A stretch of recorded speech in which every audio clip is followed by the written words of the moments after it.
이른 한낮의 더위가 채 가시지 않은 전주의 옛 도심. 땅거미가 뉘엿뉘엿 지기 시작할 때쯤 어둠을 밝히는 불빛이 골목 곳곳을 수놓기 시작합니다. 한적한 여유가 느껴지는 작은 가게와 식당. 젊음의 열기가 가득한 선술집까지. 겉모습은 소박해 보이지만 문을 열고 들어가면 또 다른 새침한 매력이 숨어 있을 것 같은 옛거리의 모습들이 하나둘 드러납니다. 일단은 이제 여기 오면은 식사도 하고 뭐 차도 마시고 여러 가지 이제 이 공간 안에서 즐길 수 있으니까 그래서 더 좋은 부분이 있고요. 그러니까 좀 더 도시가 살아나는 좀 그런 느낌. 네, 좀 활기찬 느낌. 서울에 갱리단길 있는 것처럼 전주에는 갱리단길만 딱 전주하면 한옥마을만 원래 있었는데 이제 갱리단길이라고 많이 생겨가지고 그게 좋은 것 같아요. 저는. 새로운 도심이 생겨 상권이 이동하게 되면 옛 도심들은 자연스레 쇠락의 길을 걷게 되는데요. 도심 공동화라 불리는 이 현상은 전국 오래된 도시들이 공통으로 안고 있는 사회 문제이기도 합니다. 옛 도심을 살리기 위해 많은 자치단체들이 예산과 노력을 쏟아붓고 있지만 성과로 이어지는 곳은 찾아보기 어려운데요. 이런 가운데 지역민들의 실험 정신과 도전으로 되살아나고 있는 옛 도심의 길들이 하나둘 생겨나면서 원도심 재생에 대한 기대감도 높아지고 있습니다. 되살아나는 옛 도심의 숨은 길들의 매력이 무엇인지 알아보고 이 길들이 건강한 생명력을 유지하기 위해 어떤 노력이 필요한지 취재했습니다.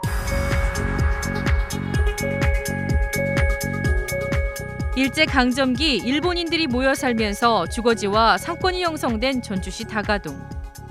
비좁은 길과 그 길 사이로 작은 골목들이 빼곡하고 상가와 주거지의 경계가 모호하게 뒤섞여 있습니다.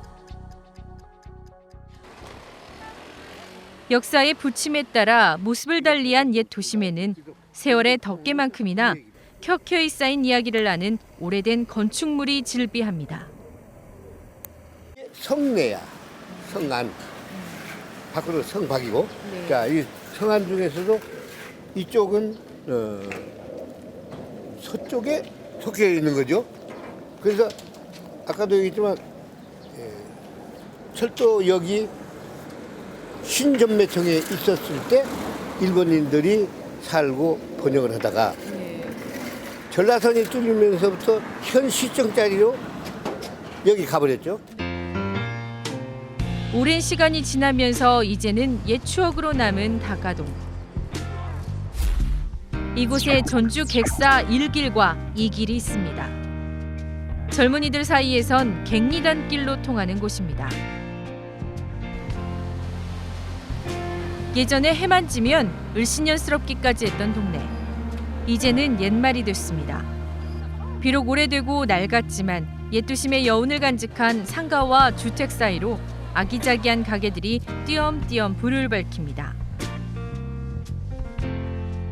7, 80년대 어느 동네를 떠올리게 하는 점포들과 건축물의 원형을 크게 왜곡하지 않은 새 가게들이 자연스럽게 어우러져 묘한 길거리 풍경을 자아냅니다. 옛날에는 하나도 발달되지 않고 노후된 곳이었는데 이렇게 예쁘게 바뀌게 돼가지고 더 오고 싶어지는 것 같아요. 이곳을 놀이터 삼아 한가로운 저녁 시간을 보내는 젊은이들. 사람들의 외면 속에 쇠락의 길을 걷던 이 거리에 이런 변화를 가져온 것은 무엇일까? 2회 전 갱리단길에 작은 퓨전 술집을 낸 이영학 씨. 해가 저물어가는 늦은 오후면 본격적인 저녁 장사 준비로 눈코 뜰 새 없이 바쁩니다. 조용하게 맥주 한잔 하기 좋은 집으로 입소문이 나면서 최근에는 2호점까지 낼 정도로 손님이 늘었습니다. 하지만 처음 이 가게를 열 때는 고민도 많았습니다.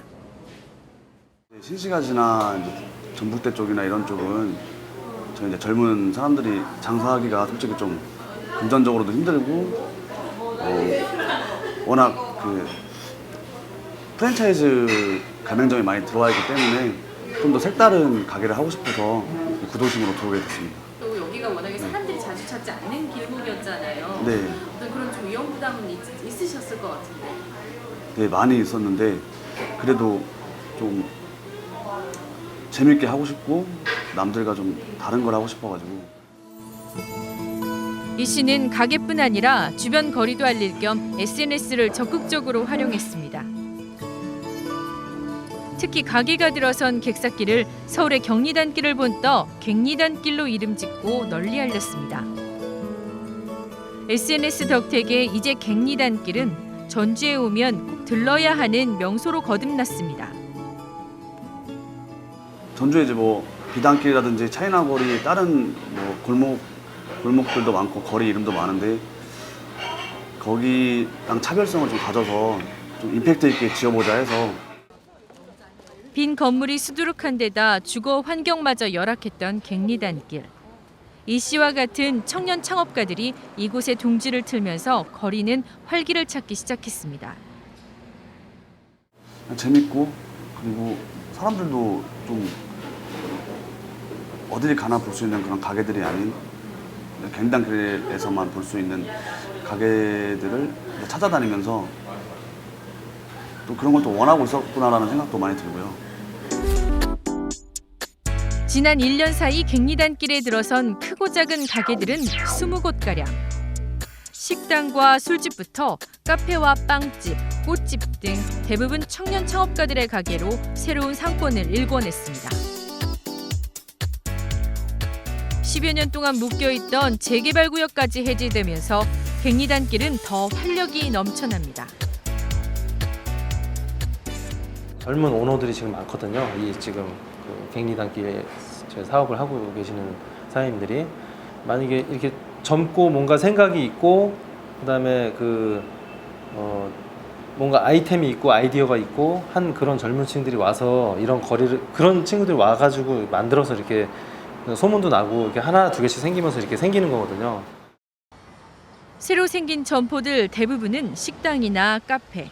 젊은이들이 모이는 거리니만큼 다양한 문화가 깃든 공간으로 확장되길 원하는 시민들도 늘고 있습니다. 지금은 음식점밖에 없는데 좀 문화 생활을 할 수 있는 플리마켓이나 거리 공연이 생겼으면 좋겠어.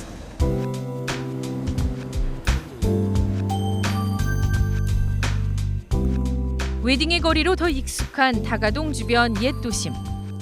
이 거리도 객리단길의 영향을 받아 젊은 창업가들이 하나둘 찾아오면서 변화의 기운이 감돌고 있습니다. 음식점과 꽃집, 카페, 공방 등 대부분 규모가 작습니다.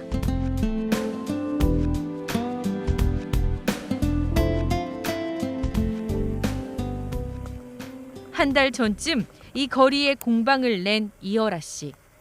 이색적인 실내 장식 소품부터 문구류, 생활 소품 등 직접 모으거나 만든 물건들을 팔고 있습니다. 유입 인구는 적지만 그렇게 이제 일부러 여기를 찾아오시는 분들이 있기 때문에, 그러니까 막 그냥 단순히 관광객이 아니라 그렇게 찾아보시고 관심 있는 분들이 더 와주시기 때문에 그런 분들과 더 이제 소통도 깊게 할 수 있고 그런 부분이 더 좋은 것 같아요. 이 씨가 이곳에 가게를 연 이유는 임대료 부담이 적었던 게 가장 컸습니다. 아무래도 가게 낼 때 좀 여기저기 좀 알아봤었는데요. 아무래도 이 골목이 좀 월세나 이런 것들이 좀 저렴해서 아무래도 제가 가진 그런 예산 내에서 할 수 있는 이곳이 적당한 것 같아가지고 이곳으로 오게 됐어요. 이 씨와 같은 젊은 창업가들이 거리에 하나둘 늘면서 저녁이면 인적이 뜸했던 거리에 사람들이 찾아오기 시작했고 거리도 환해지고 있습니다.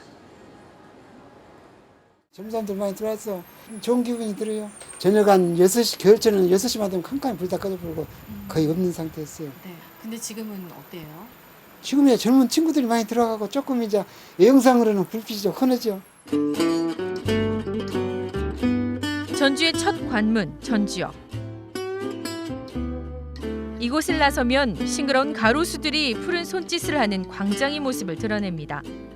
전주역에서 명주골 사거리까지 백제대로 850m 구간에 문화광장과 숲을 조성한 첫 마중길입니다. 전주시는 8개 차로를 6개로 줄이고 넓어진 공간에 쉼터와 가로숲을 만들었습니다.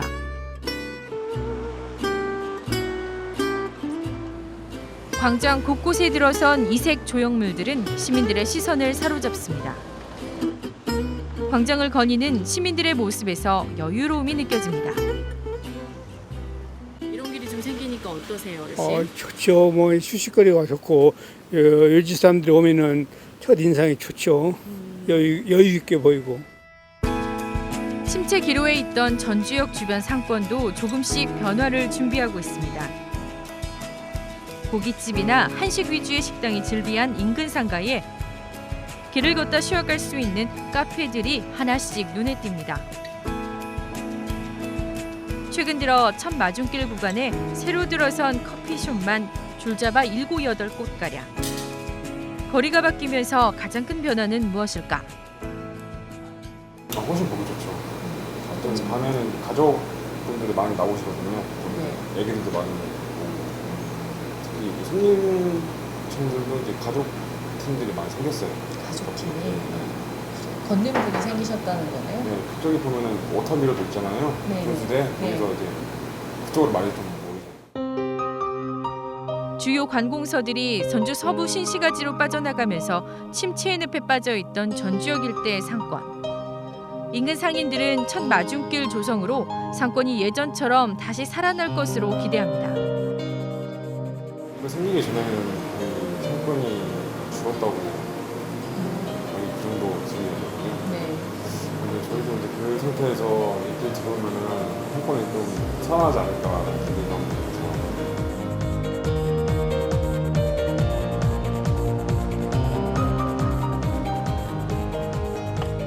30년 넘게 전주역 인근에서 고깃집을 운영하고 있는 임규환 씨.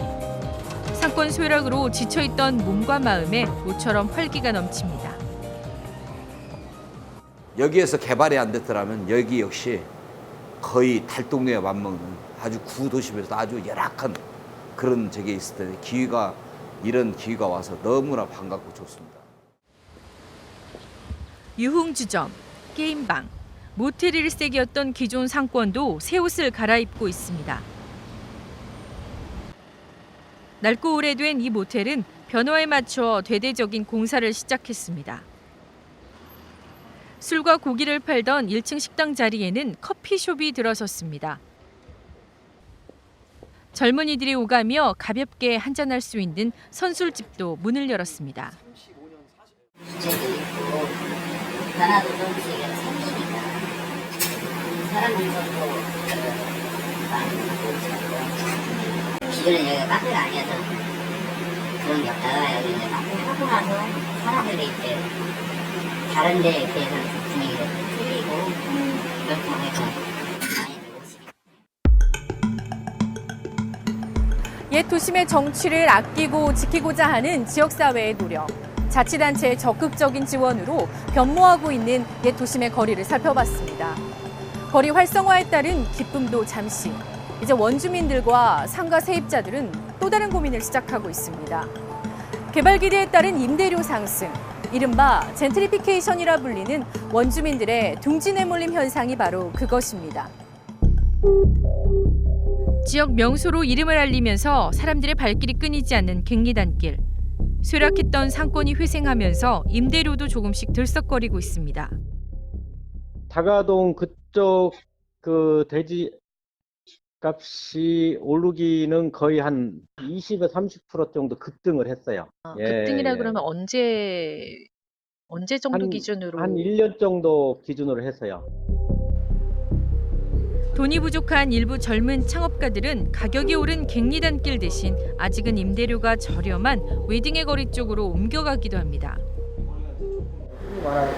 우스갯소리로 자식 성장하고 월급만 빼고 다 오른다고는 하는데 오른 건 당연하겠죠. 그런데 우리도 어쨌든 대한민국 법률상 정해진 그런 일정 정확한 그 상승분만큼만 올라준다면 우리도 그 정도로 감내할 수 있지 않나. 높은 임대료에 견디지 못하고 옛 도심 외곽까지 떠밀려 나온 세입자들은 한숨이 깊습니다. 근데 요즘 이쪽 분위기가 임대료들이 조금씩 오르는 분위기인가 봐요. 예전보다는 다 올려서 내놔니까. 얼마큼이나?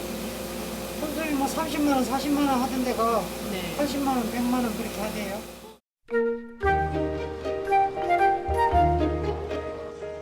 전주 한옥마을 인근의 동문거리. 해방 이후 가난한 문인들을 비롯한 예술가들이 즐겨 찾던 낭만의 거리였습니다.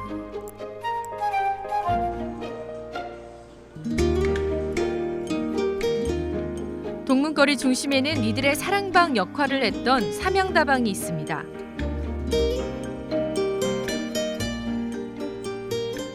다방이라고 하는 공간은 1950년대에 이 전주 문화인들, 전주의 어떤 문화, 뭐 예술, 내지는 어떤 그런 것들을 꿈꾸던 사람들이 다 모여 있었던 곳이라고 하는 거죠.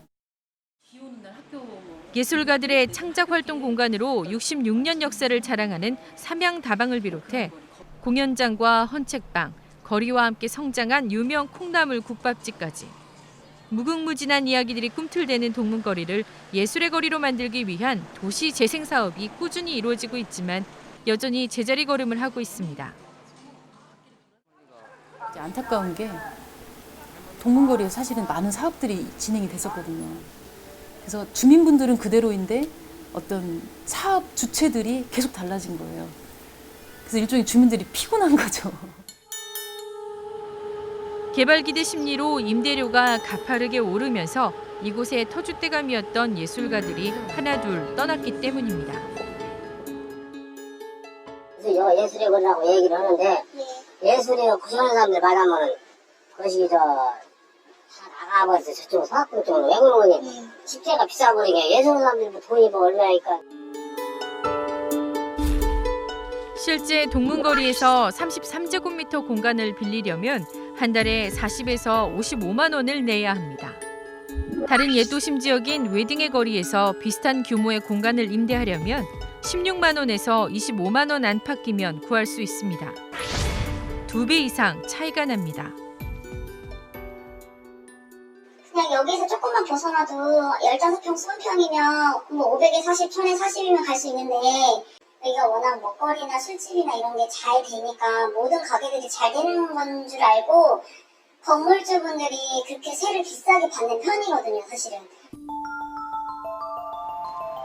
껑충 뛰어오른 임대료를 감당하지 못해 예술인들이 떠난 동문거리는 도시 재생 사업의 효과는커녕 거리 고유의 특색마저 희미한 먹자골목으로 변해가고 있습니다.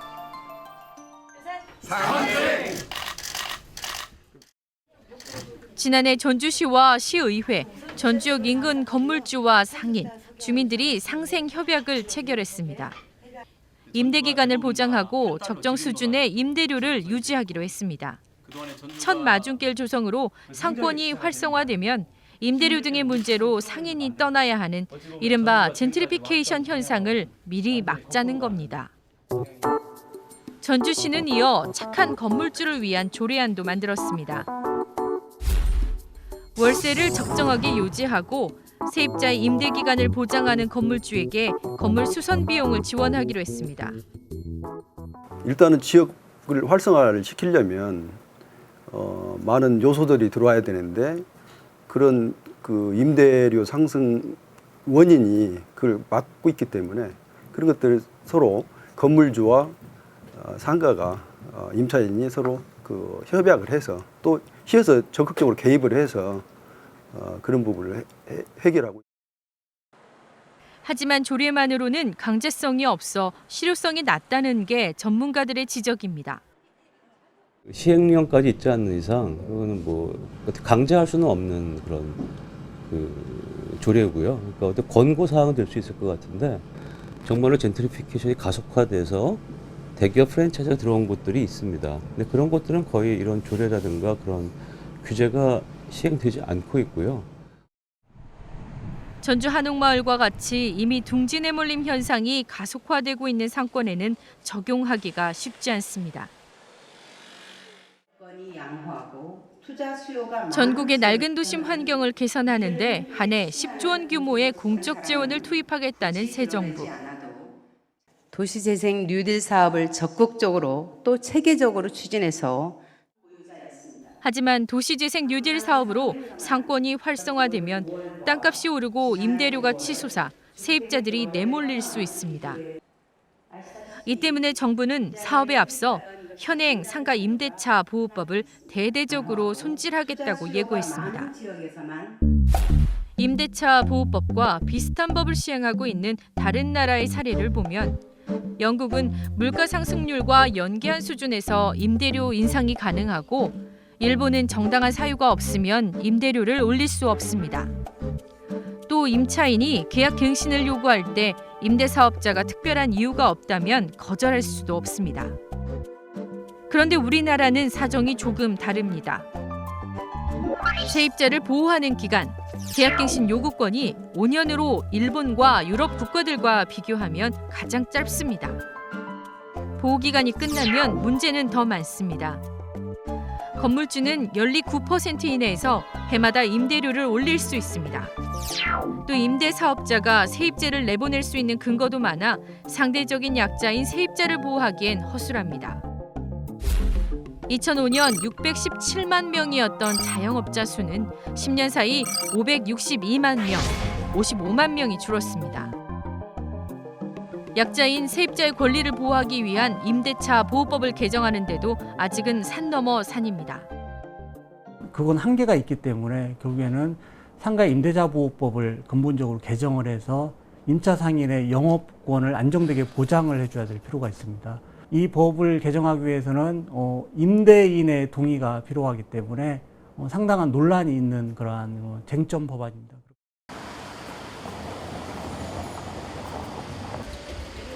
전주 웨딩거리 중심에 근대 일본식 외형이 돋보이는 건물이 눈에 띕니다.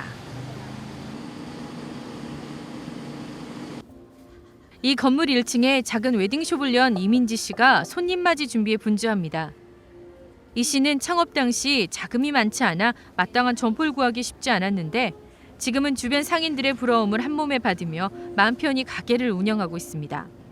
이민지 씨가 임대료 부담 없이 사업에만 집중할 수 있었던 건 착한 건물주로 소문난 이경자 씨를 만났기 때문입니다. 창업을 이제 처음 시작하면서 이제 여러 가지 부분으로 어려운 부분들이 좀 있는데 자리 잡고 안정될 때까지 좀 많이 배려를 해주시고 임대료 부분이나 뭐 인테리어 이렇게 부분에서 신경을 많이 써주셔서 저도 너무 많이 도움이 됐고 건물주인 이경자 씨가 모처럼 웨딩숍을 찾았습니다. 민지야, 잘 지냈어요? 반가워요. 민지 양이 좋아가지고 또 여기 왔는데 대박 났으면 좋겠어요. 다들 오시는 손님들마다 건물 예쁘다고 안녕하세요. 네. 장사는 잘 되는지 어려움은 없는지 살핍니다. 1년여 전 이 건물을 사들여 새롭게 단장한 이 씨. 창업 자금이 모자란 청년이나 가난한 예술가, 여성, 노인과 같은 사회적 약자들에게 주변 시세보다 싼 값으로 공간을 빌려주고 있습니다. 대체적으로 예산이 얼만큼 되십니까? 이렇게 물어서 업종이 마음에 들고 아름다워진다고 하면 그 예산에 맞춰서 제가 임대를 했습니다. 임대 기간도 그렇게 설정하시고요? 임대 기간도 그렇게 설정을 했고요. 지금 시간이 지나도 임대료를 올려서 그분들이 영업하시는데 방해가 되지 않으려고 제가. 창업에 어려움을 겪는 젊은이들에게 조금이라도 도움을 주고 싶다는 이 씨. 비싼 건물 임대로 돈을 벌기보단 이익을 사회에 일정 부분 돌려주면서 얻는 즐거움이 더 크다고 말합니다. 기왕이면 저도 더 좋은 일에 봉사도 하고 싶고 또 젊은 층들에게 또 도움도 되고 싶고 선배로서 가르쳐도 드리고 싶고. 자본주의 사회에서 돈 벌 기회를 스스로 저버리는 일이 무모하다고 말하는 사람도 많지만 어우러져 사는 세상에서 함께 행복하면 그만이라고 이경자 씨는 힘주어 말합니다. 들어오시는 분들도 좀 쉽게 들어오실 수 있고 또 같이 어우러지면 그게 기쁘지 않을까요? 저는 기쁘다고 생각을 해요. 저도 기쁘면 임대에 들어오신 분도 기쁘고 이 거리에 사시는 분들도 받고 기쁠 것 같고.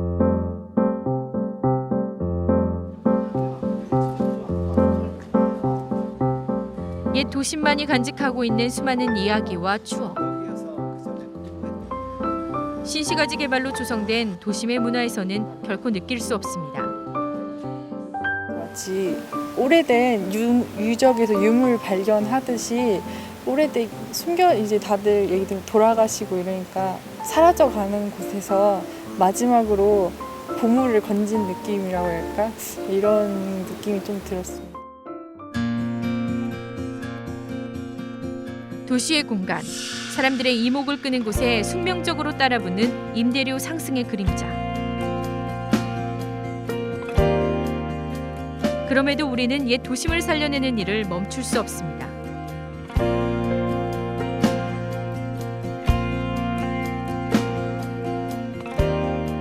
지역사회 구성원들이 함께 일궈낸 옛 도심의 거리와 문화가 자본으로부터 보호받을 수 있는 최소한의 기준이 필요합니다.